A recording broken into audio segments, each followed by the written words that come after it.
Christmas എന്നാൽ ആഘോഷത്തിൻ്റെയും സന്തോഷത്തിൻ്റെയും സമയമാണ്. എന്നാൽ പഴയ കാലത്തെ ഒന്ന് നോക്കിയാൽ ലോകത്തിൻ്റെ പല സ്ഥലങ്ങളിലും ക്രിസ്മസ് എന്നത് അത്രയ്ക്ക് സന്തോഷമുള്ള ഒരു കാര്യം ആയിരുന്നില്ല. ക്രിസ്മസ് എപ്പോഴും ആഘോഷിക്കാൻ അനുവാദമുള്ള ഒന്നായിരുന്നില്ല അക്കാലത്ത്. 17-ാം നൂറ്റാണ്ടിൽ ഇംഗ്ലണ്ടിലും അമേരിക്കയിലെ ചില ഭാഗങ്ങളിലും ക്രിസ്മസ് ആഘോഷിക്കുന്നത് നിയമവിരുദ്ധമായിരുന്നു. പ്യൂരിറ്റൻ ഭരണാധികാരിയായ ഒലിവർ ക്രോംവെൽ ക്രിസ്മസിനെ ഒരു അനാചാരമായി പ്രഖ്യാപിച്ചിരുന്നു. തുടർന്ന് പള്ളികളിലെ പ്രത്യേക പ്രാർത്ഥനകൾ പോലും നിരോധിക്കുകയും ചെയ്തു. ആരെങ്കിലും ക്രിസ്മസ് ആഘോഷിച്ചാൽ അവർക്ക് പിഴയോ ജയിൽ ശിക്ഷയോ അനുഭവിക്കേണ്ടി വരുമായിരുന്നു. പിന്നീട് ഒരു ഭരണമാറ്റം വന്നതിന് ശേഷമാണ് ക്രിസ്മസ് വീണ്ടും ജനകീയമായ ഒരു ആഘോഷമായി മാറിയത്. 17-ാം നൂറ്റാണ്ടിലെ ബ്രിട്ടനിലാണ് ക്രിസ്മസിനെ ലോകത്തിന്റെ കലണ്ടറിൽ നിന്ന് മായ്ച്ചു കളയാൻ ശ്രമിച്ച സംഭവങ്ങൾ ഉണ്ടായത്. ക്രിസ്മസ് നിരോധനത്തിന്റെ സൂത്രധാരൻ ഒലിവർ ക്രോംവെൽ എന്ന ഭരണാധികാരിയായിരുന്നു. അദ്ദേഹത്തിന്റെ നേതൃത്വത്തിലുള്ള പ്യൂരിറ്റൻ വിഭാഗം വിശ്വസിച്ചിരുന്നത് ക്രിസ്മസ് ആഘോഷങ്ങൾ ബൈബിളിൽ പറഞ്ഞിട്ടില്ല എന്നും അത് പാപകരമായ ഒരു സംഗതി ആണെന്നുമാണ്. അതുമാത്രമല്ല, ജനങ്ങൾ കുടിച്ച് കൂത്താടി തെരുവിലൂടെ നടക്കുന്നു എന്നൊക്കെ പറഞ്ഞുകൊണ്ട് 1644 ബ്രിട്ടീഷ് പാർലമെന്റ്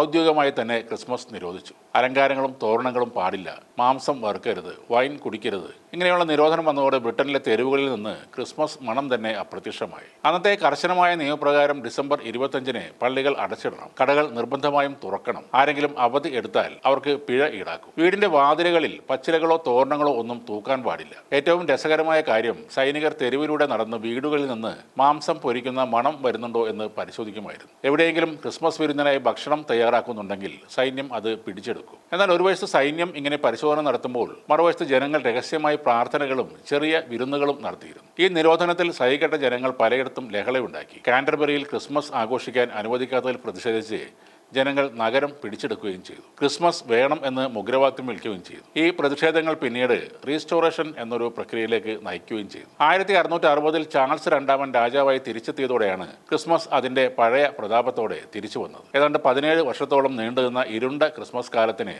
അങ്ങനെ അന്ത്യമായി. ക്രോംവെല്ലിനെ ഇന്നും ചരിത്രകാരന്മാർ വിശേഷിപ്പിക്കുന്നത് the man who stole Christmas എന്നാണ്. വിവിധ രാജ്യങ്ങളിൽ നമ്മളെ അത്ഭുതപ്പെടുത്തുന്ന പല ചടങ്ങുകളും ക്രിസ്മസിന് കാണാം. ഏറ്റവും വിചിത്രം എന്ന് തോന്നിക്കുന്ന ക്രിസ്മസ് ആഘോഷങ്ങളാണ് പോർച്ചുഗലിൽ നടക്കുന്നത്. ക്രിസ്മസ് ഡിന്നറിന്റെ സമയത്ത് ഇവിടെ കുടുംബത്തിലെ മരിച്ചവർക്ക് കൂടി മേശയ്ക്ക് സമീപം കസേരകളിടും. കോൺസോഡ എന്നാണ് ഇവിടുത്തെ ഡിന്നർ അറിയപ്പെടുന്നത്. ക്രിസ്മസിനായി തയ്യാറാക്കുന്ന പ്രത്യേക വിഭവങ്ങൾ അടക്കമാണ് ഈ ആത്മാക്കൾക്കായി വിളമ്പുന്നത്. ക്രിസ്മസ് അത്താഴത്തിന് മരിച്ചവരുടെ ആത്മാക്കളെയും കൂട്ടുകയാണെങ്കിൽ കുടുംബത്തിന് ഐശ്വര്യവും ഭാഗ്യവും വരുമെന്നാണ് അവരുടെ വിശ്വാസം. ഇവിടെ ആത്മാക്കളാണെങ്കിൽ നോർവേയിൽ ദുരാത്മാക്കളാണ് താരം. ക്രിസ്മസിന് തലേന്ന് വൈകിട്ട് ദുരാത്മാക്കളും ദുഷ്ടശക്തികളും ഭൂമിയിലേക്ക് വരുമെന്നാണ് അവിടുത്തെ പരമ്പരാഗതമായ വിശ്വാസം. അതുകൊണ്ട് തന്നെ വീട്ടിലെ ചൂലുകളെല്ലാം അവർ ഒളിപ്പിച്ചു വെക്കും. അതിനുശേഷം മാത്രമേ ക്രിസ്മസ് രാത്രി അവർ ഉറങ്ങാൻ പോകുകയുള്ളൂ. അങ്ങനെ ചെയ്തില്ലെങ്കിൽ ക്രിസ്മസ് പുലരിയിൽ പൊട്ടിക്കിടക്കുന്ന ചൂലുകൾ ഐശ്വര്യത്തിന് തടസ്സമാകുമെന്നും അതുവഴി ഈ ദുരാത്മാക്കൾ ക്രിസ്മസിനെ നശിപ്പിക്കുമെന്നും അവർ വിശ്വസിക്കുന്നു. വെനസ്വേലയിലാണെങ്കിൽ അത് രാവിലെ നടക്കുന്ന കുർബാനയിൽ പങ്കെടുക്കാനായി റോളർ സ്കേറ്ററിലാണ് വിശ്വാസികൾ എത്തുന്നത്. ഇനി